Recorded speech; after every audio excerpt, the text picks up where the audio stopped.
Hello everyone, welcome to my YouTube channel Alpha Study World. My name is Shubham Patel and today we are going to start class 12 physics chapter number 1 electrostatic electric charge and field. इस lecture को start करने से पहले इस lecture में हम कौन कौन से टॉपिक पे डिस्कस करने वाले हैं उसके कुछ पॉइंट्स देख लेते हैं। सबसे पहले हम बात करेंगे इस चैप्टर के इंट्रोडक्शन के बारे में। उसके बाद इस चैप्टर का जो सबसे पहला टॉपिक है वो है इलेक्ट्रिक चार्ज, जिसके बारे में हम स्टडी करेंगे। And second topic is types of charge, charge कितने टाइप्स के होते हैं उसके बारे में स्टडी करेंगे। और उस पर कुछ एक्सपेरिमेंट नंबर 1, एक्सपेरिमेंट नंबर 2 जो कि एनसीईआरटी में गिवन है, हम इसे भी कवर करेंगे। And the third topic is basic properties of charge, charge की कुछ बेसिक प्रॉपर्टीज हैं जिसके बारे में हम स्टडी करेंगे। And the next is conductor and insulator, earthing and safety, ये कुछ छोटे छोटे टर्म्स हैं जिसके बारे में हम स्टडी करेंगे। तो चलिए लेक्चर को स्टार्ट करते हैं।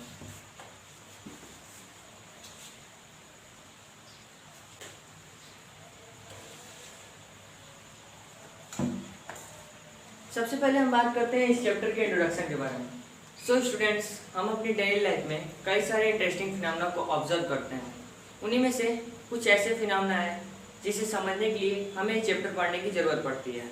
सबसे पहला फिनोमेना ये है, जब भी हम ड्राई वेदर में अपनी बॉडी से सिंथेटिक क्लॉथ को टेक ऑफ करते हैं तो हमें स्पार्क दिखाई देते हैं और क्रैकलिंग साउंड सुनाई पड़ती है। मोस्टली ये लेडीज़ के क्लॉथ्स के साथ होता है, बट ऐसा नहीं है कि ये सिर्फ लेडीज़ के क्लॉथ के साथ होता है, ये जेंट्स के क्लॉथ के साथ भी होता है, बट मैक्सिमम जबकि वो पॉलिस्टर का बना हो। सेकेंड फिनोमेना लाइटनिंग, बिजली, जो हम लोग थंडरस्टॉर्म के समय स्काई में देखते हैं।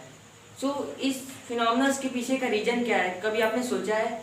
इसके पीछे का रीजन है जनरेशन ऑफ स्टैटिक चार्ज। एक और फिनोमेना जो हम लोग डेली लाइफ में एक्सपीरियंस करते हैं, जैसे कभी कभी हम अपनी कार की डोर को ओपन करते हैं तो हमें शॉक लगता है, या फिर बहुत देर से हम किसी बस में ट्रैवल कर रहे हो और उस बस के स्टॉप होने के बाद जब हम उस बस के आयरन बार को टच करते हैं तो हमें शॉक लगता है। इस फिनोमेना के पीछे का रीज़न क्या है? इसके पीछे का रीज़न ये है, जब भी हम किसी बस में ट्रैवल कर रहे होते हैं तो हमारी बॉडी जो होती है उस बस की किसी इंसुलेटिंग सरफेस से रब्ड होती रहती है और हमारी बॉडी में चार्ज होते हैं वो एक्यूमुलेट होते रहते हैं। और जब हम उस बस के आयरन बार को टच करते हैं जो कि एक कंडक्टिंग मटेरियल है, तो हमारी बॉडी में जो चार्ज एक्यूमुलेट होते हैं वो उस आयरन बार के थ्रू डिस्चार्ज हो जाते हैं और हमें शॉक लगता है। इस फिनोमेना में क्या हो रहा है, हमारी बॉडी किसी इंसुलेटिंग सरफेस से रब्ड हो रही है और हमारी बॉडी में जो है चार्ज एक्यूमुलेट हो रहा है। तो यहाँ पे क्या हो रहा है, generation of static charge. Students, इन सारे फिनोमेना के पीछे का रीजन है जनरेशन ऑफ स्टैटिक चार्ज, और हम इस पूरे चैप्टर में स्टैटिक चार्ज के बारे में स्टडी करेंगे। तो चलिए चैप्टर को स्टार्ट करते हैं।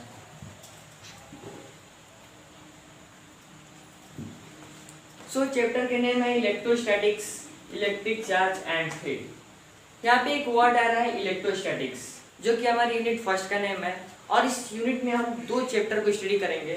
The first one is electric charge and field, पहला जो कि इलेक्ट्रिक चार्ज एंड फील्ड है जिसे हम अभी स्टडी कर रहे हैं। And second one is electrostatic potential and capacitance, दूसरा जो है वो है इलेक्ट्रोस्टैटिक पोटेंशियल एंड कैपेसिटेंस। इन दोनों चैप्टर को हम इसी यूनिट के अंदर पढ़ेंगे जिसका नेम है इलेक्ट्रोस्टैटिक्स।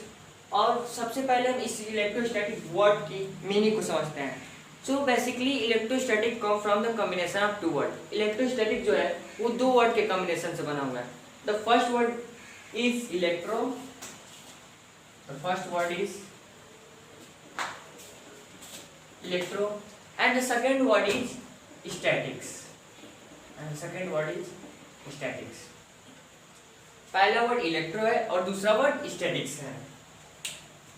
इलेक्ट्रो मीन्स होता है charge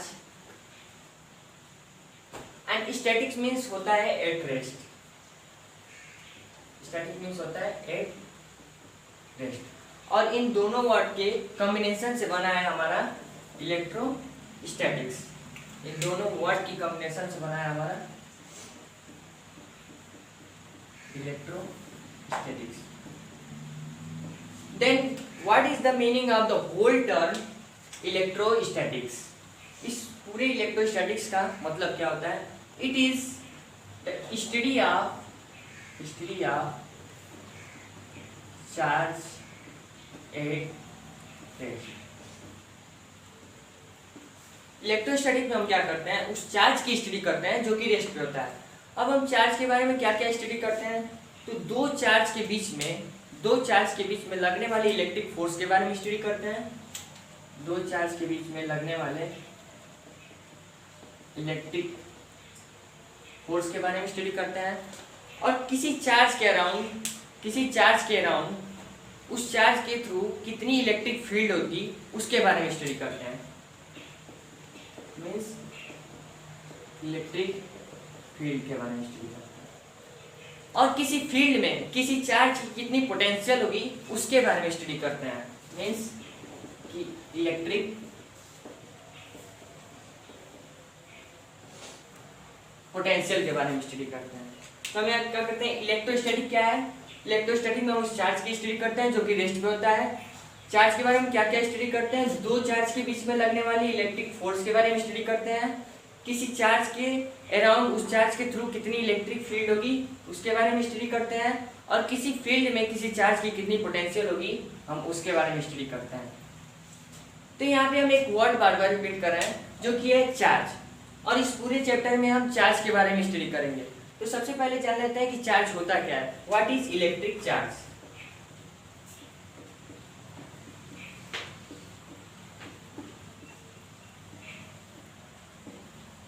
what is electric charge. So charge is an intrinsic property of fundamental particle of matter.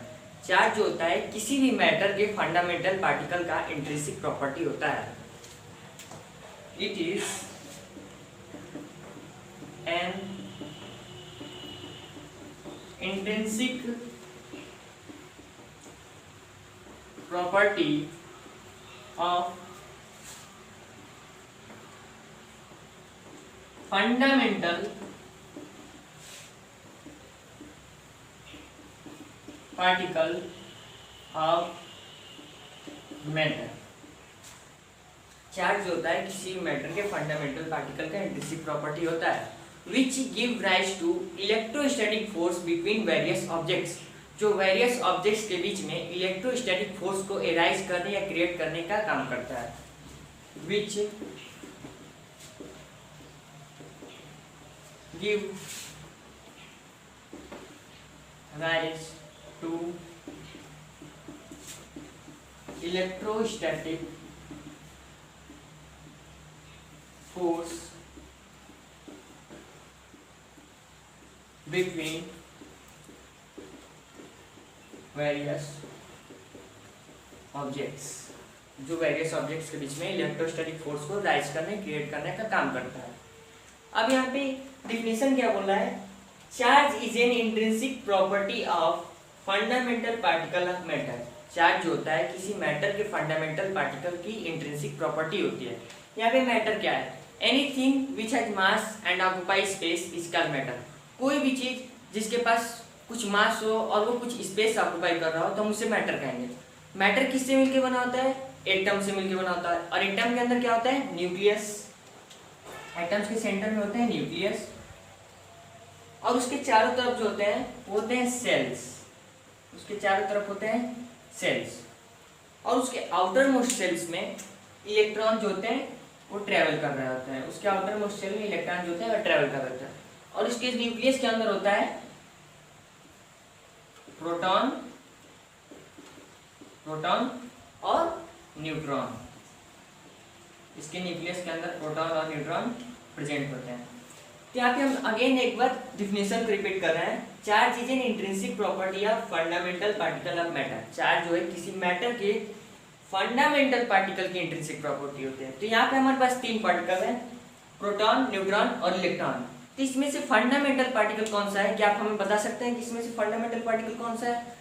तो यहाँ पे हम लोग फंडामेंटल पार्टिकल जो लेते हैं वो है इलेक्ट्रॉन। इलेक्ट्रॉन को हम फंडामेंटल पार्टिकल लेते हैं। इलेक्ट्रॉन को क्यों लेते हैं, fundamental means the smallest particle which can not be broke more simpler. सबसे छोटा पार्टिकल जिसको हम और सिंपली में ब्रोक नहीं कर सकते हैं। तो यहाँ पे जो प्रोटॉन भी, न्यूट्रॉन भी, इलेक्ट्रॉन भी सबसे छोटे पार्टिकल है, बट इलेक्ट्रॉन जो है वो है आइसोलेटेड, और प्रोटॉन न्यूट्रॉन ये ग्रुप में होते हैं, ये क्वार्ट्ज के ग्रुप होते हैं, जबकि इलेक्ट्रॉन जो होता है आइसोलेटेड होता है। इसलिए हम लोग इलेक्ट्रॉन को यहाँ पे फंडामेंटल पार्टिकल लेते हैं। यही फंडामेंटल पार्टिकल वेरियस ऑब्जेक्ट्स के बीच में इलेक्ट्रोस्टैटिक फोर्स को जो कि अट्रैक्शन हो, इलेक्ट्रोस्टैटिक फोर्स ऑफ अट्रैक्शन हो या फिर इलेक्ट्रोस्टैटिक फोर्स ऑफ रिपल्शन हो, उसके लिए यही इलेक्ट्रॉन जो होता है रिस्पॉन्सिबल होता है। तो चार्ज क्या है हमारा, एक स्केलर क्वांटिटी है। कैसी क्वांटिटी है, स्केलर क्वांटिटी। चार्ज हमारी एक स्केलर क्वांटिटी है। इसकी SI यूनिट होती है coulomb. SI unit is coulomb. और इसको हम लोग Q से रिप्रेजेंट करते हैं, रिप्रेजेंटेड बाय Q। इसको हम लोग Q से रिप्रेजेंट करते हैं। और यहाँ पे जो हम लोग फंडामेंटल पार्टिकल इलेक्ट्रॉन ले रहे हैं, यहाँ पे जो हम लोग फंडामेंटल पार्टिकल इलेक्ट्रॉन ले रहे हैं, उसकी वैल्यू होती है E is equal 1.6 into 10⁻⁻19 coulomb. Charge क्या है, चार्ज एक स्केलर क्वांटिटी है। चार्ज एक स्केलर क्वांटिटी है और इसकी SI यूनिट क्या होती है, इसकी SI यूनिट होती है कूलम। इसकी SI यूनिट कूलम होती है। और इसको हम लोग Q से रिप्रेजेंट करते हैं, इसको हम लोग Q से रिप्रेजेंट करते हैं। और जो फंडामेंटल पार्टिकल इलेक्ट्रॉन होती है उसकी वैल्यू होती है 1.6 इंटू 10⁻⁻19 कूलम। तो ये था हमारा चार्ज। अब हम अपने नेक्स्ट टॉपिक पे मूव करते हैं जिसका नेम है टाइप्स ऑफ चार्ज।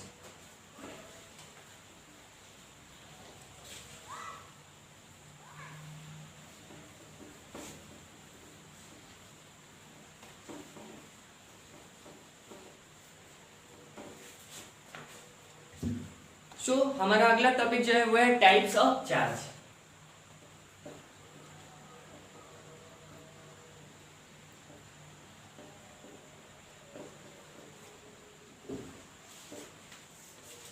चार्ज कितने टाइप्स के होते हैं?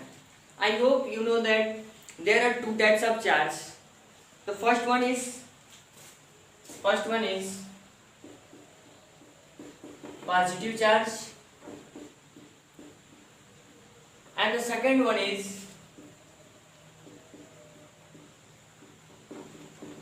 Negative charge.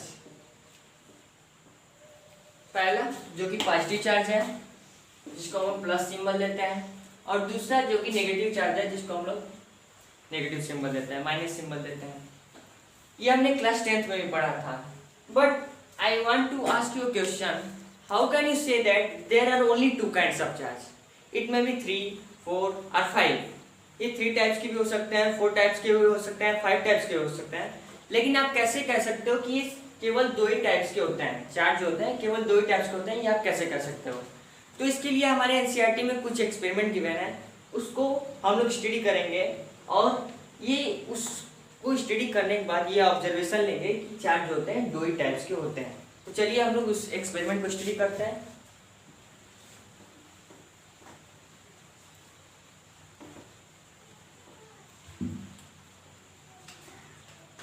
ये है हमारा एक्सपेरिमेंट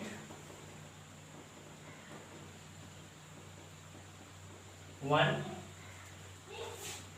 और ये हमारा एक्सपेरिमेंट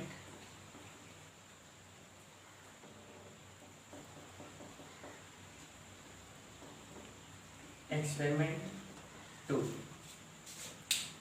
ये हमारा एक्सपेरिमेंट 1 है और ये हमारा एक्सपेरिमेंट 2 है। तो एक्सपेरिमेंट 1 के फर्स्ट स्टेप में हम क्या करते हैं, इसके फर्स्ट स्टेप में हम क्या करते हैं, 2 ग्लास रॉड लेते हैं। सपोज कीजिए कि हमने 2 ग्लास रॉड ले लिया, 2 ग्लास रॉड लेते हैं, इसका नेम राइट कर देते हैं ग्लास रॉड। हमने 2 ग्लास रॉड लिया और इसको हमने सिल्क क्लॉथ के साथ रब कर दिया, किसी सिल्क क्लॉथ के साथ रब कर दिया, किसी सिल्क क्लॉथ के साथ रब कर दिया। आफ्टर रबिंग इन दोनों ग्लास रॉड को सिल्क क्लॉथ के साथ रब करने के बाद जब हम इन दोनों ग्लास रॉड को एक दूसरे के नियर क्लोज लाते हैं तो ये दोनों ग्लास रॉड एक दूसरे को रिपेल करते हैं। जब हम इन दोनों ग्लास रॉड को एक दूसरे के क्लोज लाते हैं तो ये दोनों ग्लास रॉड एक दूसरे को रिपेल करते हैं। क्या करते हैं? रिपेल करते हैं, रिपेल करते हैं। तो ये तो हो गया हमारा पहला स्टेप। अब सेकेंड स्टेप में हम क्या करते हैं, इस दोनों ग्लास रॉड की जगह हम 2 प्लास्टिक रॉड लेते हैं। दो प्लास्टिक रॉड लेते हैं। सपोज कीजिए कि ये दोनों प्लास्टिक रॉड है, प्लास्टिक रॉड, और इन दोनों प्लास्टिक रॉड को हम कैट के फर के साथ रब कर देते हैं। इन दोनों प्लास्टिक रॉड को कैट फर के साथ रब कर देते हैं। इन दोनों प्लास्टिक रॉड को कैट के फर के साथ रब करते हैं, और आफ्टर रबिंग, रब करने के बाद जब हम इन दोनों प्लास्टिक रॉड को एक दूसरे के क्लोज में लाते हैं, जब हम इन दोनों प्लास्टिक रॉड को एक दूसरे के क्लोज में लाते हैं तो हम क्या देखते हैं, ये दोनों प्लास्टिक रॉड एक दूसरे को रिपील कर रहे हैं, जैसा कि ये पहले स्टेप में कर रहे हैं। यहाँ पे भी रिपील कर रहे थे जब हमने ग्लास रॉड को सिल्क क्लॉथ के साथ रब किया। यहाँ पे जब हमने प्लास्टिक रॉड को कैट फर के साथ रब किया, तो यहाँ पे भी जब हम दोनों प्लास्टिक रॉड को एक दूसरे के क्लोज में लाए तो ये भी एक दूसरे को रिपेल कर रहा है, एक दूसरे को क्या कर रहा है, रिपेल कर रहा है। अब ये तो हो गया सेकेंड स्टेप। अब हम थर्ड स्टेप में देखते हैं हम क्या करते हैं। थर्ड स्टेप में हम क्या करते हैं, यहाँ पे हम कुछ डिफरेंट करते हैं। यहाँ पे हम एक ग्लास रॉड लेते हैं और एक प्लास्टिक रॉड लेते हैं। सपोज कि हमने एक ग्लास रॉड ले लिया और एक ये हमने प्लास्टिक रॉड ले लिया। ग्लास रॉड को हम क्या करेंगे, सिल्क क्लॉथ के साथ रब करेंगे। ग्लास रॉड को हमने सिल्क क्लॉथ के साथ रब कर दिया, और जो प्लास्टिक रॉड है उसको हम लोग कैट के फर के साथ रब करेंगे। जो ये प्लास्टिक रॉड है उसको हम लोग कैट फर के साथ रब कर देंगे। इन दोनों को रब करने के बाद जब हम इन दोनों के एक दूसरे के क्लोज ला रहे हैं तो हम यहाँ पे कुछ डिफरेंट ऑब्जर्व करते हैं। जैसे कि ये तो हो गया हमारा ग्लास रॉड और ये हो गया हमारा प्लास्टिक रॉड। जब हम इन दोनों के एक दूसरे के क्लोज ला रहे हैं तो यहाँ पे हम कुछ डिफरेंट ऑब्जर्व कर रहे हैं, जैसे कि ये दोनों जो है एक दूसरे को अट्रैक्ट कर रहे हैं। जबकि पहले स्टेप में क्या होता था, एक दूसरे को रिपेल करते थे। जब हम यहाँ पे एक ग्लास रॉड लिए, एक ग्लास रॉड लिए, उसको सिल्क क्लॉथ के साथ रब किए, और एक प्लास्टिक रॉड लिए जिसको कैट फर के साथ रब किए, और जब हम उन दोनों के एक दूसरे के क्लोज लाते हैं तो ये एक दूसरे को अट्रैक्ट करते हैं। तो यहाँ पे हमारा कुछ डिफरेंट हुआ। अब हम बात करते हैं एक्सपेरिमेंट नंबर सेकेंड की। उसके बाद हम इस दोनों एक्सपेरिमेंट को एक साथ ऑब्जर्वेशन लेंगे और ये कंक्लूड करेंगे कि चार्ज होते हैं दो टाइप्स के होते हैं। तो चलिए हम बात करते हैं सेकेंड एक्सपेरिमेंट की। सेकेंड एक्सपेरिमेंट के पहले स्टेप में हम क्या करते हैं, एक रॉड लेते हैं और इसके थ्रू दो पिथ बॉल को स्ट्रिंग के थ्रू इसको हम लोग हैंग कर देते हैं। ये दोनों क्या है, पिथ बॉल है। और जैसा कि हमने पहले एक्सपेरिमेंट के फर्स्ट स्टेप में किया, दो ग्लास रॉड लिए और उसको सिल्क क्लॉथ के साथ रब किए, वैसे ही भी इस एक्सपेरिमेंट में हम दो ग्लास रॉड लेंगे और उसको सिल्क क्लॉथ के साथ रब करेंगे। एक रब करने के बाद एक ग्लास रॉड को यहाँ पे इस पिथ बॉल में टच कराएंगे और दूसरे ग्लास रॉड को इस पिथ बॉल में टच कराएंगे। और हम क्या ऑब्जर्व करते हैं कि ये दोनों पिथ बॉल जो है एक दूसरे से रिपेल करने लगते हैं। ये दोनों पिथ बॉल एक दूसरे को रिपेल करने लगते हैं। ठीक वैसे ही सेकेंड स्टेप में हम क्या करते हैं, सेकेंड स्टेप में यही रॉड रहता है, इससे हम दो पिथ बॉल को स्ट्रिंग के थ्रू हैंग कराते हैं।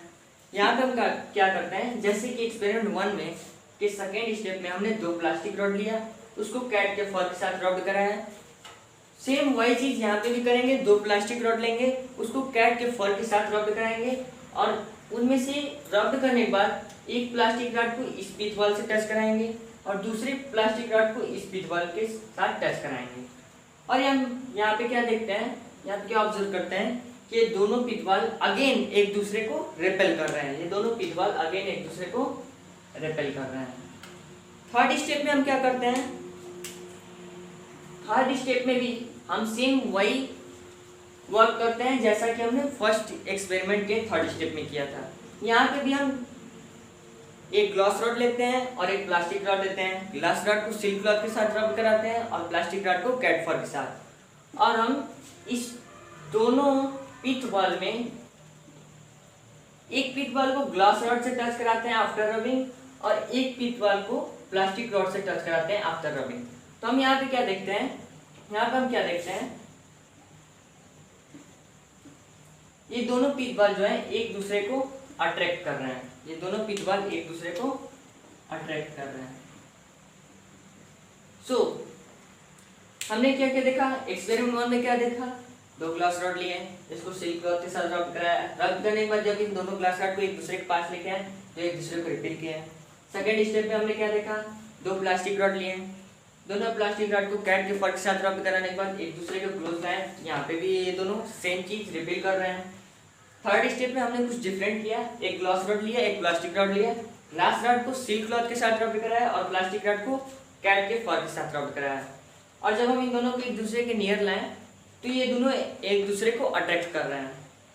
थर्ड स्टेप में सेकेंड एक्सपेरिमेंट में भी सेम वही चीज हो रहा है। यहाँ पे भी जब हम ग्लास रॉड को पिच बॉल से टच कराते हैं दोनों साइड में तो एक दूसरे को रिपेल कर रहे हैं। सेकेंड स्टेप में जब हम प्लास्टिक रॉड को पिच बॉल से टच कराते हैं दोनों पिच बॉल से तो एक दूसरे को रिपेल करते हैं। थर्ड स्टेप में जब हम एक पिच बॉल को ग्लास रॉड और एक पिच बॉल को प्लास्टिक रॉड से टच कराते हैं तो एक दूसरे को अटैक कर रहे हैं। तो इन दोनों एक्सपेरिमेंट को स्टडी करने के बाद हम 2 चीज ऑब्जर्व करते हैं। First one is there are only 2 kinds of charge, first one which is on glass rod and the second one which is on plastic rod. पहला जो कि ग्लास रॉड पे है और दूसरा जो कि प्लास्टिक रॉड पे है। ग्लास रॉड हम सिल्क क्लॉथ के साथ रब करने पे पाते हैं जो चार्ज, और प्लास्टिक रॉड पे जो हम लोग कैट फर के साथ रब करने पे पाते हैं। तो यही 2 टाइप्स के चार्ज हैं जिसको हम लोग ऑब्जर्व करते हैं। और सेकेंड चीज जो ऑब्जर्व करते हैं वो है like charge repel each other and unlike charge attract each other, जिसको हम लोग फंडामेंटल लॉ ऑफ इलेक्ट्रोस्टैटिक्स भी बोलते हैं। यहाँ पे क्या हो रहा है, जब हम ग्लास रॉड को सिल्क क्लॉथ के साथ रब कर रहे हैं तो इस ग्लास रॉड पे सेम चार्ज एक्वायर हो रहा है। यहाँ पे जब हम दोनों ग्लास रॉड को जिसके पास सेम चार्ज है एक दूसरे के नियर लाएं तो ये रिपील कर रहे हैं, मीन्स कि लाइक चार्ज है तो ये रिपील कर रहे हैं, like charge repeal each other. और जब सेम वही चीज यहाँ पे भी हो रहा है, जब हम प्लास्टिक रॉड को कैट फर के साथ रब कर रहे हैं तो इस प्लास्टिक रॉड पे सेम चार्ज एक्वायर हो रहा है दोनों प्लास्टिक रॉड पे। और जब हम सेम चार्ज के दोनों प्लास्टिक रॉड को एक दूसरे के पास ला रहे हैं तो ये रिपील कर रहा है, means like charge repeal each other.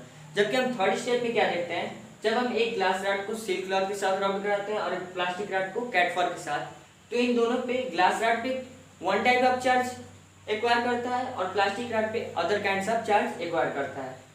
और जब हम डिफरेंट चार्ज के ग्लास रॉड को एक ग्लास रॉड को और एक प्लास्टिक रॉड को एक दूसरे के नियर लाते हैं तो ये एक दूसरे को अटैक करता है, means unlike charge attract each other. तो ये दोनों चीज हम इस एक्सपेरिमेंट के थ्रू ऑब्जर्व किए। अब बात ये आती है कि इन दोनों टाइप्स के चार्ज की नेम किसने किया, पॉजिटिव और नेगेटिव, इस नेम को, इस चार्ज को, इस नेम को किसने दिया और क्यों पॉजिटिव और नेगेटिव दिया। तो चलिए हम इसके लिए एक एक्सपेरिमेंट को ऑब्जर्व करते हैं। जब भी हम ग्लास रॉड को सिल्क क्लॉथ के साथ रब करते हैं, सपोज कीजिए कोई ग्लास रॉड है उसको हम लोग सिल्क क्लॉथ के साथ रब करते हैं, तो ग्लास रॉड पे एक तरह की चार्ज चढ़ती है और प्लास्टिक रॉड पे एक तरह की चार्ज एक्वायर करता है, सिल्क क्लॉथ पे एक तरह की चार्ज एक्वायर करती है।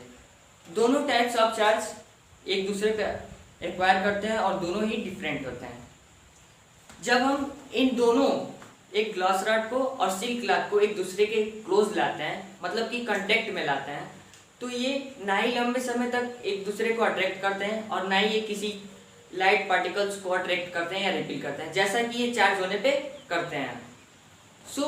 इसका मतलब क्या है कि जब हम ग्लास रॉड और सिल्क क्लॉथ को एक दूसरे के नियर ला रहे हैं तो ये अपना चार्ज लॉस्ट कर दे रहे हैं। इस ऑब्जर्वेशन से आप क्या कंक्लूड करते हैं, इस ऑब्जर्वेशन से हम कंक्लूड करते हैं कि unlike charge acquired by objects neutralise each other. जो सिल्क क्लॉथ और ग्लास रॉड को हम लोग एक दूसरे से रब करते हैं तो उन पे जो डिफरेंट चार्ज होते हैं वो एक दूसरे को कांटेक्ट में लाने पे एक दूसरे को न्यूट्रलाइज कर देते हैं। मतलब कि अनलाइक चार्ज जो कि ग्लास रॉड और सिल्क क्लॉथ पे एक्वायर होते हैं उन दोनों के एक दूसरे में कांटेक्ट लाने पर एक दूसरे को न्यूट्रलाइज कर देते हैं। जैसे कि हम किसी पॉजिटिव नंबर और निगेटिव नंबर जो कि सेम मैग्नीट्यूड के हों उन दोनों को ऐड करते हैं तो उसका सम आता है 0। ठीक वैसे ही यहाँ पे ग्लास रॉड और सिल्क क्लॉथ के साथ हो रहा है। इसीलिए हमारे साइंटिस्ट बेंजामिन फ्रैंकलिन ने एक तरह की चार्ज को नेम दिया पॉजिटिव चार्ज और दूसरे तरह की चार्ज को नेम दिया नेगेटिव चार्ज। यही इसके पीछे का रीजन है। तो कन्वेंशन के थ्रू उन्होंने ग्लास रॉड पे जो चार्ज चढ़ रहा है उसको दिया पॉजिटिव, और जो प्लास्टिक रॉड पे जो चार्ज है उससे दिया निगेटिव, जो सिल्क क्लॉथ पे है उसे निगेटिव, जो कैट फर पे है उसे पॉजिटिव, ऐसा उन्होंने किया। तो ये था हमारा टाइप्स ऑफ चार्ज की कहानी। अब हम चलते हैं अपने नेक्स्ट टॉपिक पे, जो कि है basic properties of charge. Charge की कुछ बेसिक प्रॉपर्टीज के बारे में हम स्टडी करेंगे।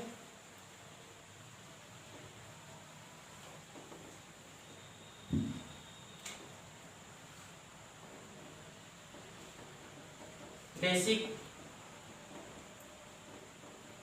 Property of charge. So charge की 3 बेसिक प्रॉपर्टीज हैं। First one is addition of charge. First one is addition of charge. Charge जो होता है एडिटिव इन नेचर होता है। And second one is conservation of charge. Charge जो होता है कंजर्वेटिव इन नेचर होता है। And the third one is quantisation of charge. Charge जो होता है वो क्वांटाइज्ड होता है। तो सबसे पहले हम यहाँ पे बात करेंगे इसके फर्स्ट बेसिक प्रॉपर्टीज की, चार्ज की फर्स्ट बेसिक प्रॉपर्टीज की, जो कि है addition of charge. Addition of charge. इसका सबसे पहला जो पॉइंट है वो ये है कि like charge charge are add up like a real number. Charge जो होते हैं रियल नंबर की तरह एड होते हैं। सबसे पहला पॉइंट हो गया है charge are add up like a real number. Charge जो होते हैं वो रियल नंबर की तरह ऐड होते हैं। जैसे कि हम लोग रियल नंबर को ऐड करते हैं 1 + 2 + 5 + 7, ठीक वैसे ही हम लोग चार्ज को भी ऐड करते हैं 1 इलेक्ट्रॉन + 2 इलेक्ट्रॉन + 5 इलेक्ट्रॉन + 7 इलेक्ट्रॉन। और जी इसका जो सेकेंड पॉइंट है वो ये है कि total charge of A system is algebraic sum of all the individual charge located at different point inside the system. Total charge of system is algebraic sum of all the individual charge located at different point inside the system. Suppose कीजिए कि हमारे पास कोई system है, तो जो इस कोई system है, इस सिस्टम के अंदर हम लोग के पास कोई चार्ज है 1 electron 2 electron 5 electron 4 electron 3 electron. ये कोई हमारा सिस्टम है। इस सिस्टम के अंदर चार्ज है 1 electron 2 electron 3 electron 5 electron 4 electron. तो इस सिस्टम का जो टोटल चार्ज होगा वो इस इंडिविजुअल चार्ज के एल्जेब्रिक सम के बराबर होगा, जो कि इस सिस्टम में डिफरेंट पॉइंट्स पे लोकेटेड है।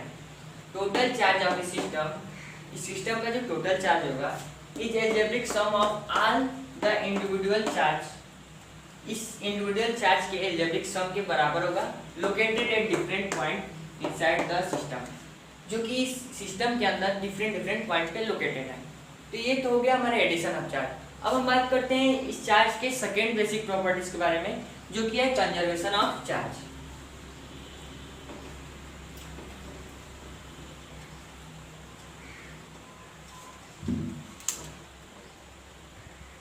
हम बात करते हैं इसकी सेकेंड बेसिक प्रॉपर्टीज के बारे में, जो कि है conservation of charge.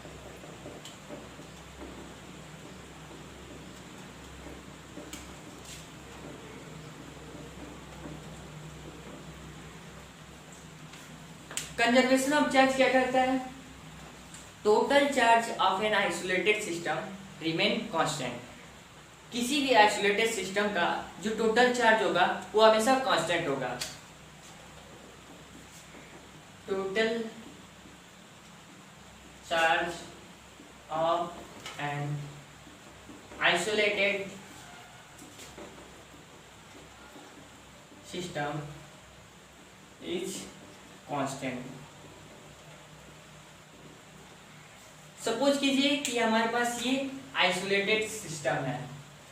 Isolated means no matter can enter or leave across its boundary.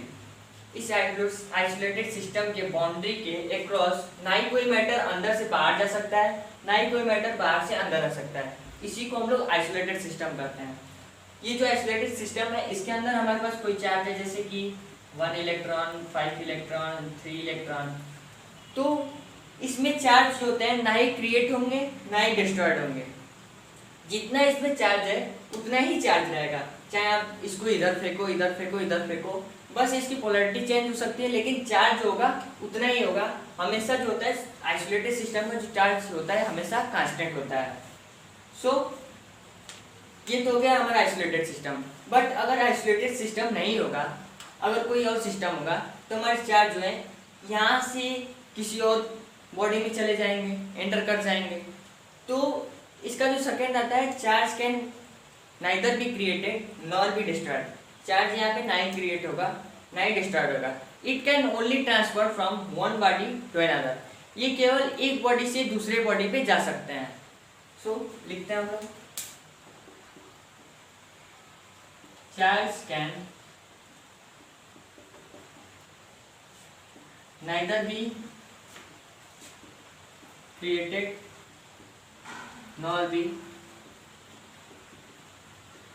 destroyed। Charge ना इस सिस्टम में क्रिएट होंगे ना ही डिस्ट्रॉयड होंगे। It can only transform from one body to another. ये केवल एक बॉडी से दूसरे बॉडी पे ट्रांसफर होंगे। वो भी कब? जब ये आइसोलेटेड सिस्टम ना हो। When there was no isolated system. जब आइसोलेटेड सिस्टम ना हो। तो ये तो हमारा हो गया कंजर्वेशन ऑफ चार्ज। अब हम बात करते हैं इसकी थर्ड बेसिक प्रॉपर्टीज के बारे में, जो कि मोस्ट इंपॉर्टेंट है, क्वांटाइजेशन ऑफ चार्ज। जो कि हमारा quantization of charge.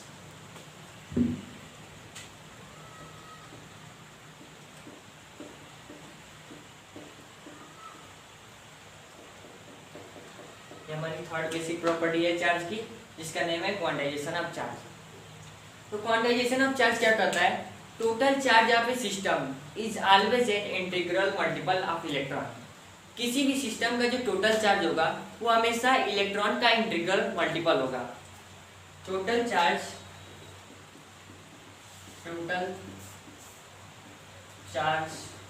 Of a system is always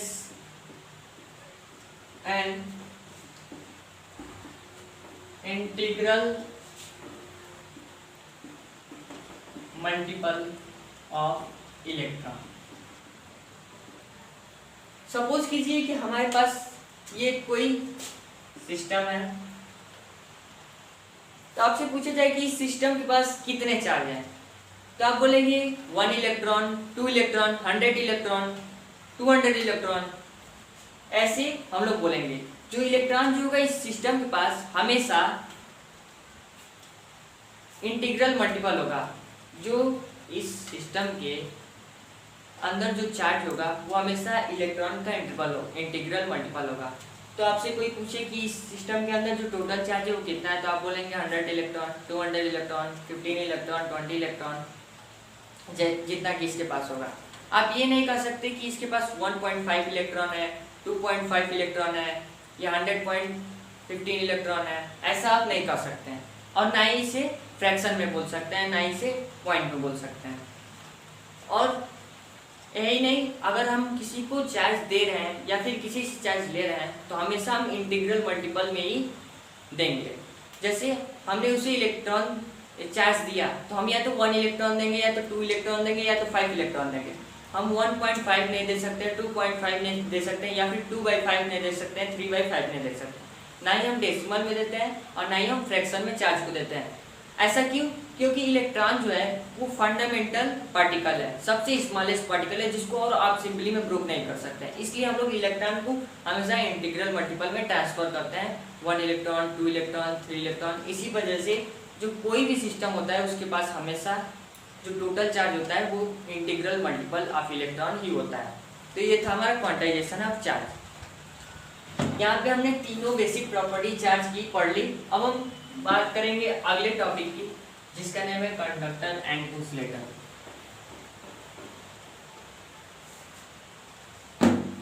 conductor and insulator.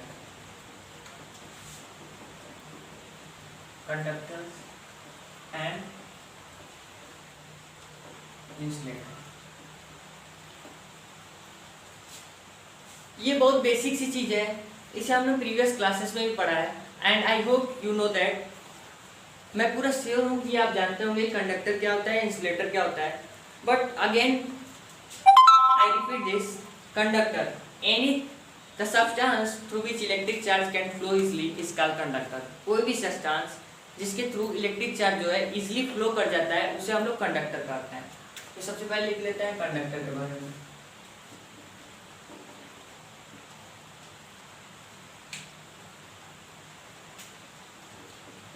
The substance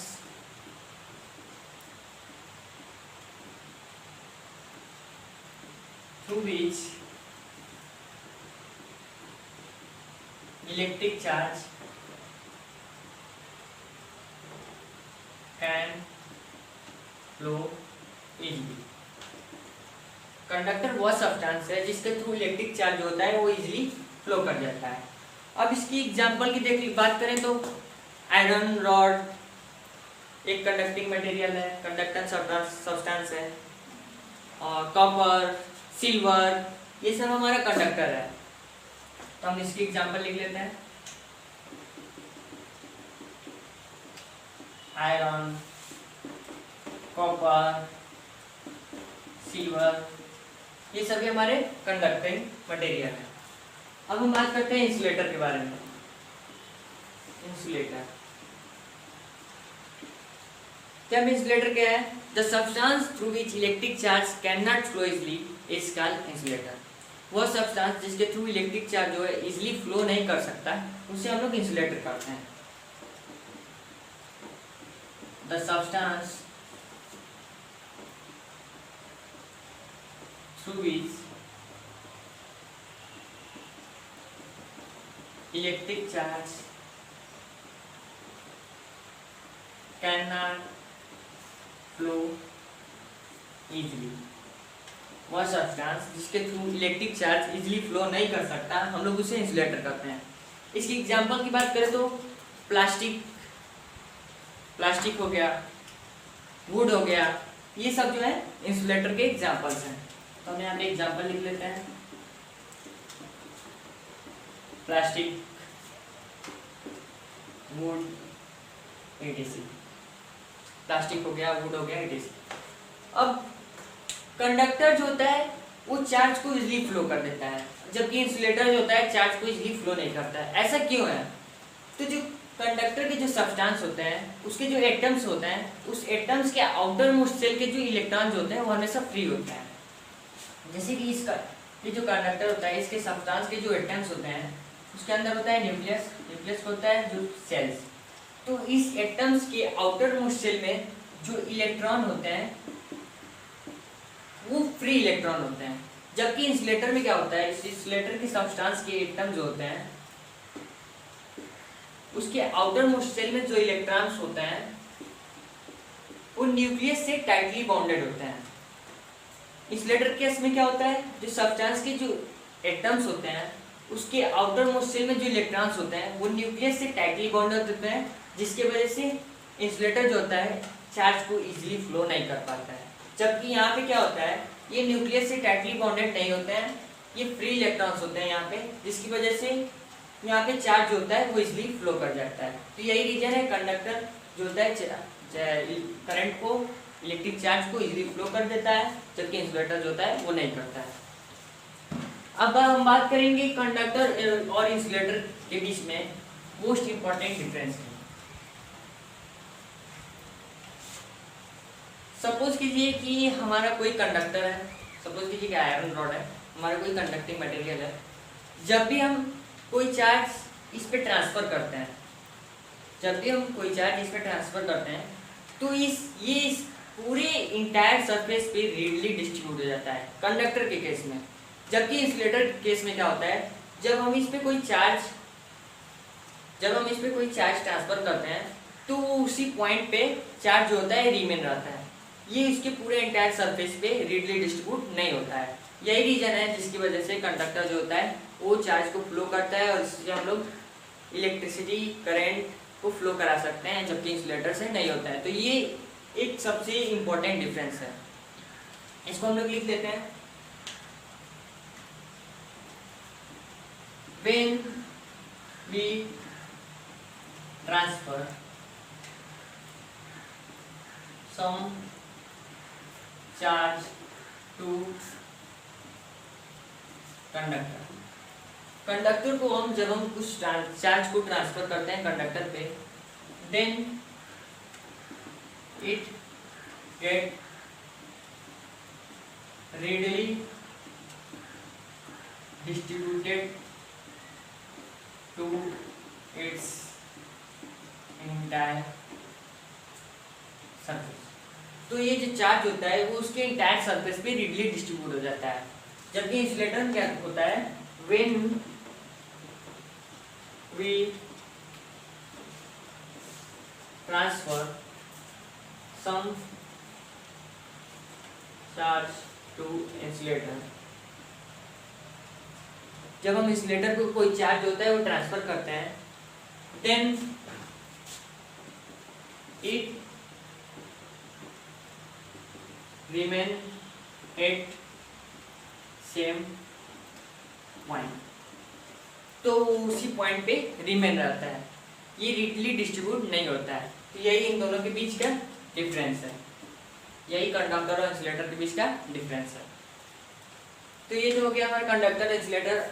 अब हम अपने नेक्स्ट टॉपिक पे मूव करते हैं जिसका नेम है अर्थिंग एंड सेफ्टी। जिसका नेम है earthing and safety. Earthing and safety. तो यहाँ पे अर्थिंग क्या है, the process in which body shares its entire charge in the form of momentary current to the earth। वह प्रोसेस जिसमें जो बॉडी होती है अपने इंटायर चार्ज को मोमेंट्री करंट के फॉर्म में अर्थ को शेयर कर देती है, हम लोग उसी प्रोसेस को अर्थिंग करते हैं। तो इसको लिख लेते हैं earthing. The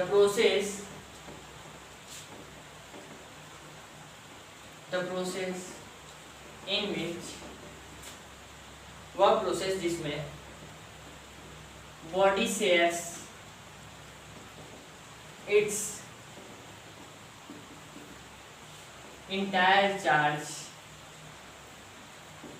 to the earth, जिसमें बॉडी जो है अपने इंटायर चार्ज जो को अर्थ को शेयर कर देती है। The process in which body shares its entire charge to the earth in the form of momentary current, in the form of momentary current form में momentary current is called earthing. वह process जिसमें body जो है अपने entire charge को अर्थ को share कर देती है in the form of momentary current के फॉर्म में, उसे हम लोग अर्थिंग करते हैं। आपने स्टूडेंट्स आपने देखा होगा हमारे हाउस में जो मेन सप्लाई आता है उसमें 3 वायर होते हैं। एक जो होता है वो हमारा होता है लाइव वायर, दूसरा जो होता है वो होता है हमारा न्यूट्रल वायर, और तीसरा जो वायर होता है वो हमारा होता है अर्थिंग वायर। तो हमारे हाउस के मेन सप्लाई में 3 वायर होते हैं। एक होता है लाइव वायर, दूसरा होता है न्यूट्रल वायर और तीसरा होता है अर्थिंग वायर। अब आप रिकॉग्नाइज कैसे करोगे कि कौन सा लाइव वायर है, कौन सा न्यूट्रल वायर है और कौन सा अर्थिंग वायर है? तो जो लाइव वायर होता है वो रेड इन कलर होता है, रेड इन कलर होता है। लाइव वायर जो होता है वो रेड इन कलर होता है, लाल कलर का होता है। न्यूट्रल वायर जो होता है वो ब्लैक इन कलर होता है, ब्लैक कलर में होता है। और जो अर्थिंग वायर जो होता है वो ग्रीन इन कलर होता है, ग्रीन कलर का होता है, ग्रीन इन। तो ये तो हो गया हमारा live wire, neutral wire, earthing wire. अब इन तीनों वायर का वर्क क्या है? तो लाइव वायर जो होता है वो करंट को ब्रिंग करता है, करंट को लाता है। इट ब्रिंग करंट, ये चार्ज को लाता है, ये करंट को लाता है। जबकि न्यूट्रल वायर जो क्या होता है, ये करंट को वापस भेजता है, it return the current, it return current, ये करंट को वापस भेजता है। ये जो न्यूट्रल वायर होता है। अब अर्थिंग वायर का क्या काम है? अपने हाउस में कुछ मेटालिक अप्लायंस देखे होंगे, तो ये अर्थिंग वायर जो है उसी में मोस्ट इंपॉर्टेंट रोल प्ले करता है। जैसे कि जो हमारे हाउस के अंदर जो मेटालिक अप्लायंस है उसमें जो हमारे प्लग्स होते हैं, जो हमारे प्लग दिया होता है उसमें 3 पिन्स होता है। उसमें से एक पिन होता है लाइव वायर का, दूसरा पिन होता है न्यूट्रल वायर का और जो तीसरा पिन होता है वो है अर्थिंग वायर का। तो हमारे उस मेटालिक अप्लायंस में अर्थिंग वायर क्यों यूज होता है? तो इसलिए यूज होता है कि उसके बॉडी जो होते हैं वो मेटल्स के बने होते हैं, और जब कभी भी गलती से लाइव वायर जो है उस मेटालिक अप्लायंस के मेटल सरफेस को टच करता है और एक्सीडेंटली अगर कोई लिविंग मैन उस मेटल सरफेस को टच कर देता है तो उसे शॉक लगता है। इसी शॉक को, इसी एक्सीडेंट से बचने के लिए हम लोग यहाँ पे अर्थिंग वायर का यूज करते हैं। तो यहाँ पे हम लोग क्या करते हैं, जो वो मेटालिक अप्लायंस होता है, जैसे कि हम लोग आयरन प्रेस को ही लेते हैं, उसका जो मेटालिक सरफेस जो होता है उस पर लाइव वायर टच किया जाता है। तो उसमें हम लोग क्या करते हैं, उसके मेटालिक सरफेस से अर्थ वायर को टच करा देते हैं। अगर एक्सीडेंटली कभी लाइव वायर जो है उसके मेटल सरफेस को टच भी करता है तो उसके मेटल सरफेस पे जो भी इस लाइव वायर के थ्रू जो भी जो चार्ज उसके सरफेस पे डिस्ट्रीब्यूट हुए रहते हैं वो इस अर्थिंग वायर के थ्रू होके ग्राउंड में चले जाता है, और जब कोई लिविंग मैन उसको टच करता है तो वो शॉक से बच जाता है। तो यही यहाँ पे हम अर्थिंग वायर का यही काम है। अर्थिंग वायर किसके लिए यूज होता है? सेफ्टी के लिए। अर्थिंग वायर यूज होता है सेफ्टी के लिए। तो आज के इस लेक्चर में इतना ही। अब हम मिलेंगे अगले वीडियो में। Thanks for watching. अगर वीडियो अच्छी लगी हो तो लाइक कीजिएगा, शेयर कीजिएगा, सब्सक्राइब करिएगा। तो चलिए।